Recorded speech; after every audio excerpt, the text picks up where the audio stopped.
नमस्कार विद्यार्थी मित्रों, आमचे YouTube channel science and education corridor यामध्ये आपल्या सर्वांचे स्वागत।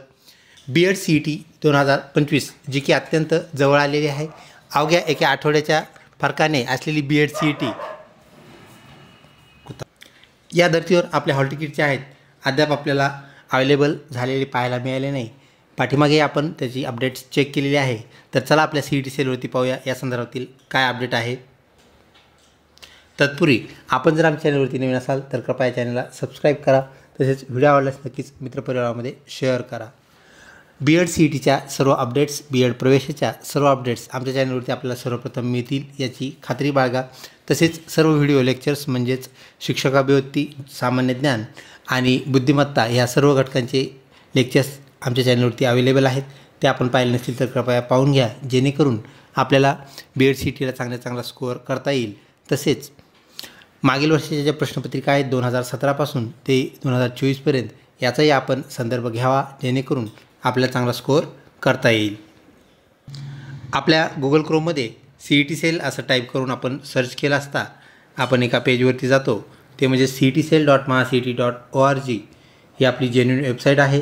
ही जरी वेबसाईट आपण टाकली तरी आपण इथे येतो आणि त्यानंतर त्याला आपल्याला टच करायचं आहे, प्रेस करायचा आहे। प्रेस करताच आपल्याला रनिंग नोटिफिकेशन, तसेच CET सेलचं पोर्टल, CET सेलचं कोटेशन या बाबी पाहायला मिळतात। आणि आपण वरती स्क्रॉल केल्यानंतर आपल्याला जी नोटीस अवेलेबल असते त्यामध्ये हायर एज्युकेशन याला क्लिक केल्यानंतर आपल्याला सगळ्यात शेवटची अपडेट झालेली नोटीस जी आहे ती इथे पाहायला मिळते। ती म्हणजे admit card is live for MHA and MPED। MHA MPEDचे हॉल तिकीट्स आलेले आहेत। ही नोटीस आपण ऑलरेडी पाहिलेली आहे।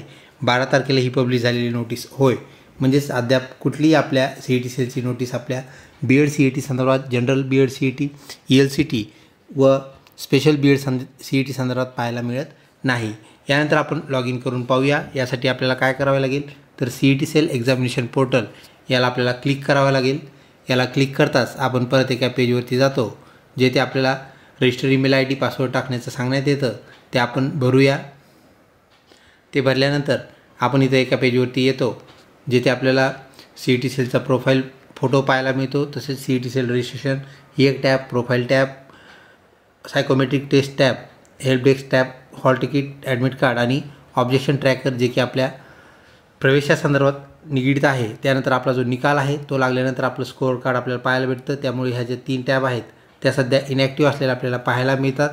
आणि एक टॅब आपल्या फ्रंट पेज तिचं ॲक्टिव्ह आहे, परंतु मधलं जे पेज आहे ते ॲक्टिव्ह होणं अजून बाकी आहे। वरती आपण स्क्रॉल करूया। मधलं जे पेज आहे त्यावरती जी आपली टॅब आहे UGची म्हणजेच अंडर ग्रॅज्युएशनची, त्यामध्ये महा बीएड, जनरल, स्पेशल आणि ELCT बीएड ह्या गोष्टी आपल्याला पाहायला मिळतात। तर त्याचे हॉल तिकीट्स, ॲडमिट कार्ड अजून आपल्या इथं आलेले पाहायला मिळत नाहीत। आणि बाकी ठिकाणी आपल्याला नो एनरोलमेंट कशामुळे दाखवत आहे तर कारण हा बीएड CETचा काय आहे लॉग इन आहे, त्यामुळे फक्त बीएड CETसाठीच आपल्या इथे एक कॉलम जो आहे तो इथं आपल्याला पाहायला मिळतो। हा जर MEdचा असता, फॉर्म भरलेला असता, तर MEdमध्ये आपल्याला PGमध्ये ते पाहायला मिळालं असतं। ही बाब आपण लक्षात घ्या। तर त्यामुळे इथं PGमध्ये नो एनरोलमेंट फाउंड असं म्हणत आहे। तर ह्याचं PG म्हणजेच काय आहे तर ते असतं MEdचा जर फॉर्म असता हा तर आपल्याला इथे टॅब दिसली असती। हा फॉर्म बीएडचा असल्यामुळे आपल्याला बीएड, जनरल, स्पेशल आणि ELCT येथे आपल्याला टॅब दिसत आहे। तर अद्याप येणे आपले हॉल तिकीट्स आहेत ते येणं बाकी असलेलं आपल्याला पाहायला मिळत आहे, दिसत आहे। तर लवकरच हॉल तिकीट आपले अपलोड होतील। आपल्या परीक्षेच्या अगोदर ते 7 दिवस ते 10 दिवस या कालावधीमध्ये अपलोड होत असतात। ते अपलोड होणं अपेक्षित होतं।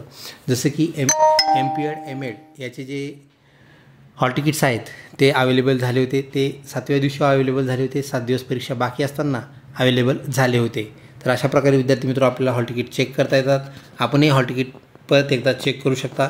आज सायंकाळपर्यंत हॉल तिकीट आपले अपलोड होणं अपेक्षित आहे। तर हॉल तिकीट अपेक्षित आपल्याला आहे, ते हॉल तिकीट अपलोड झाल्यानंतर आपण डाउनलोड कसे करायचे ते पाहूया। व्हिडिओ आवडला असल्यास लाईक करा, तसेच मित्रपरिवारामध्ये शेअर करण्यास विसरू नका। लवकरच भेटूया पुढच्या अपडेटेड व्हिडिओमध्ये। तोपर्यंत धन्यवाद।